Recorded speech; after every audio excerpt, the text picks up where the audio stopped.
I'm Ed Rabyd, otherwise known as the Rabyd Atheist, a former pastor turned atheist, now compassionate anti-theist. Welcome to my channel. Feel free to like or dislike the video as you see fit, so feel free to hit those buttons. Feel free to comment below, and I would appreciate it if you would subscribe to the channel and hit your notification bell for more content as it is released. You're also free to share my videos as much as you would like, and I do appreciate that, and I appreciate any other folks that help promote the channel. People ask me every once in a while, how does that work? And I said, well, every time you like it or somebody subscribes, YouTube takes notice and puts you out there on other things and other platforms. So that's kind of how people get to know me. If you're watching this live, Thursday, the day that it drops down, some of you said, well, there was no video yesterday. Yeah, that's because I just did not have time or a place or an opportunity to record one. And so I had to wait till today. So I'm home from work and I'm going to record this video and then hopefully put it out later. If you're watching this as part of the series, let's get into it. We've been doing the life of Jesus Christ, going through it. I've entitled this The Tall Tale of Jesus, a Skeptics' Disharmony of the Gospels, where I basically now teach the Life of Christ class that I taught many times as a minister, but now as a skeptic. My two criteria are basically, the first one being a biblical criteria. In the mouth of two or three witnesses can everything be established. Now, that's not just a question of counting the number of witnesses, it's establishing whether or not the witnesses are credible as well. I'm also looking at any other thing that makes the passage just unbelievable or inconsistent. And that's kind of what we're looking at. We're dealing with whether or not this is even a believable story in the Gospels. And do we have good, credible witnesses to believe it? So we've reached a point where we're going to be spending an inordinate amount of time more in John than anything else. Because the first year of Jesus' ministry, according to the biblical accounts, Jesus isn't doing much except gathering his followers, doing a few miracles, talking to a few people. Today's issue is simply talking about Jesus baptizing people. And John mentions in 4:1, therefore when the Lord knew that the Pharisees had heard that Jesus was making and baptizing more disciples than John, although Jesus himself was not baptizing, but his disciples were. This is when Jesus decides to move. Okay. One note about baptism, you'll never see Jesus baptize anybody, and that seems kind of interesting to me. It seems like it's one of the things that none of the disciples, none of the writers of these Gospels want to portray Jesus as somebody who baptizes. So it's kind of interesting that he just doesn't do it, but everybody else does. He gets baptized himself, and John kind of says, you should be baptizing me. He says, yeah, probably, but suffer to be now so to fulfill all righteousness, whatever that means. So we have this kind of interesting dynamic at this point where Jesus is kind of picking up speed and John is losing steam. And John will actually, as the character, John will talk to it later, but right now it's just simply noted. And so he leaves and he has to head back to Galilee. He's not doing this. Okay, and the story picks up in 4:3. It says, and he left Judea and went away again to Galilee. And he had to pass through Samaria. And he came to the city of Samaria called Sychar, near the parcel of ground that Jacob gave to his son Joseph. And Jacob's well was there.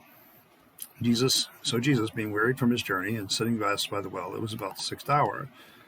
There came a woman from Samaria to draw water. Jesus said to her, give me a drink. For his disciples had gone away in the city to buy food. Therefore the Samaritan woman said to him, how is it that you, being a Jew, ask me a drink, since I am a Samaritan woman? The Jews have no dealings with Samaritans. Jesus answered and said to you, if you knew the gift of God and who it is that says to you, give me to drink, you would have asked him and he would have given you living water. And she said to him, sir, you have nothing to draw with and the well is deep. Where do you get that living water? Are you not greater? You are not greater than our father Jacob, are you, who gave us this well and drank of it himself and his sons and his cattle? Jesus answered and said to her, everyone who drinks of this water will thirst again. But whoever drinks of the water that I will give him shall never thirst, but the water that I will give him will become a well of water springing up to eternal life. The woman said to him, sir, give me this water, so I do not have to be thirsty nor come here to draw. He said to her, go call your husband and come here. The woman answered and said, I have no husband. And he said to her, you have correctly said, I have no husband. For you have had 5 husbands, and the one whom you are now living is not your husband. And this you have said truly. The woman said to him, Sir, I perceive that you are a prophet. Our fathers worshipped in this mountain, and you people say that Jerusalem is the place where men ought to worship. Jesus said to her, Woman, believe me, an hour is coming where neither this mountain nor in Jerusalem will you worship the Father. You worship what you do not know. We worship what we do know, for salvation is from the Jews. An hour is coming, and now is, when the true worshippers will worship the Father in spirit and truth. With such people the Father seeks to be his worshippers. God is a spirit, and those who worship him must worship him in spirit and truth. The woman said to him, I know that Messiah is coming. He is called Christ. When he will declare all things to us. Jesus said to her, I who speak to you am he. At this point his disciples came, and they were amazed that he had been speaking with a woman, yet no one said, What do you seek, or why do you speak with her? So the woman left her water pot and went into the city and said to the men, Come see a man who told me all the things I have done. Is this not the Christ, is it? They went out of the city and were coming to him. Meanwhile, the disciples were urging him, saying, Rabbi, eat. But he said to them, I have food to eat that you know not about. So his disciples were saying to him, No one brought him anything to eat, did he? Jesus said to them, My food is to do the will of him who sent me and accomplish his work. Do not say, Yet there are 4 months, and then comes the harvest. Behold, I say, Lift up your eyes and look to the fields, for they are white unto harvest. Already he who reaps and is receiving wages, and is gathering fruit to life eternal, so that he who sows and he who reaps may rejoice together. For in this case the saying is true, one sows and another reaps. I sent you to reap that for which you have not labored. Other people have entered into your labors. Other people have labored, and you have entered into their labor. From that city many of the Samaritans believed in him because of the word of the woman who testified, Told me all the things I've done. So when the Samaritans came to Jesus, they were asking him to stay with them, and he stayed with them 2 days. Many more believed because of his word, and were saying to the woman, It is no longer because of what you said that we believe. We have heard him ourselves and know that this one is indeed the Savior of the world. After the 2 days, he went forth from there to Galilee. Now that's a really long story. I hope I didn't bore anybody with that. It almost bored me while I was reading it. But it's important to read the whole thing because you need to understand that every single event portrayed in this passage, all of them, only has one gospel witness, John. Matthew, Mark, and Luke do not talk about this incident. The only person that talks about it is John, and even by conservative scholar estimates, John is the last one to write. So the theory used to be that John is writing in such a way that he is not covering what the other synoptic gospels have already covered. He's trying to cover new material. Now that's a decent theory, except it creates a witness problem in the fact that there are no other gospels that witness these events, so John kind of just hangs there in air. I remember thinking to myself every time I taught Life of Christ, the real problem is I have no collaborative evidence that says that John's account is accurate. Whereas at least with Matthew, Mark, and Luke and John, every once in a while they collaborate with each other. I don't have that with John very often. And so this passage fails our first criteria right out the gate. There's only one witness even in the Gospels, and there's no historical record that any of this happened. If I had lived back then, I would still be stumped because I have no idea who this woman is. She's not named. I could go to the Samaritans and go to Jacob's well and inquire if I had lived back then, if there is a woman that used to have 5 husbands and was living without her husband, and Jesus came along. But still, I wouldn't necessarily find out who she was. The fact that she's anonymous tells us a lot, because almost everybody in this story is anonymous, including the disciples. The only one that isn't anonymous, the only one we know for sure, is Jesus of Nazareth. This means, in my opinion, has a high probability of a story that was straight up made up. There's a couple of things that are very believable about this story. One, a lot of people say, it's not believable that a woman would have 5 husbands. You need to remember that the Jews allowed for men to divorce their wives for any reason. If they just got tired of them, they could just hand them a writ of divorce and walk away. There's no mention of children. If it became perceived that this woman was barren and she would never have children, she's going to get the Russian roulette. She's going to get an enforced upon her dick carousel, basically, where she's basically, the property of one man after the other, until finally the last guy that's with her is basically saying, you're free to live here, and you're free to warm my bed, but, I'm not going to give you the honorary title of wife by actually marrying you. So she's kind of a lady that is going to be one of those people that goes to the event. That's why she's going in the middle of the day. There's a lot of believable elements to the story. So somebody knew the culture that wrote this, okay? Because she would have come in the middle of the day when normally the ladies would come early in the morning when it's cool to get the water. That way they'd have water all day to work with, and so on and so forth. Whereas that wouldn't have been the case for her. She comes in the middle of the day and probably has to use some of the water from the previous day in order to do her morning work. And the reason she's coming by herself is she just doesn't want to deal with all the bullshit, the gossip, and all the people that, she's had 5 husbands, and the guy she's living with now, she's not even married to. Yeah, this henpeck bullshit, Mrs. Grundy stuff has been around forever. So it's, in that respect, a very believable story. It has a very human element.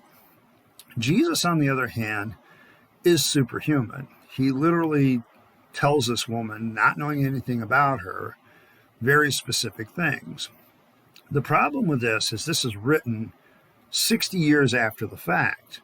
We have no witnesses of the actual event that Jesus did this. See, because then it becomes a real question for me. If this story actually took place, who actually witnessed it? As far as I can tell, only the 2 people in the story, Jesus and the woman at the well. That's it. These are the only 2 people that really witnessed that part of the story, which means Jesus would have had to tell his disciples in full later what happened. Now, that's not unusual, and it's not beyond the realm of possibility. But the issue is, at that point, it becomes secondhand to the disciples, and then they pass it on to the people around them. So it's third, fourth, fifth hand. We have a cosmic game of telephone, and this thing is going to get embellished a little bit. I personally think that Jesus' prophetic ability is very convenient, considering that it's all written after the fact of all the events. It's easy to go, it's easy to go back with anybody that makes an accurate prediction and go back and write but they made that prediction 20 years ago and they were right. Okay, but that doesn't mean that it was prophetic. It just means they got a lucky guess. These are very specific prophecies, but it still doesn't change the fact that, quite frankly, he might have known. A woman who has had 5 husbands and who's married with somebody without a husband would have been well known and would have been the subject of gossip. And quite frankly, Jesus could have heard all of these things just by passing through the town. It doesn't necessarily require prophetic utterance. Of course, this is the idea of Jesus giving people living water. It's been the basis of more church names and ministries than I care to think of. And then, her desire to never have to draw again, her going to the men of the city and saying, hey, come tell me something. This guy told me everything I did.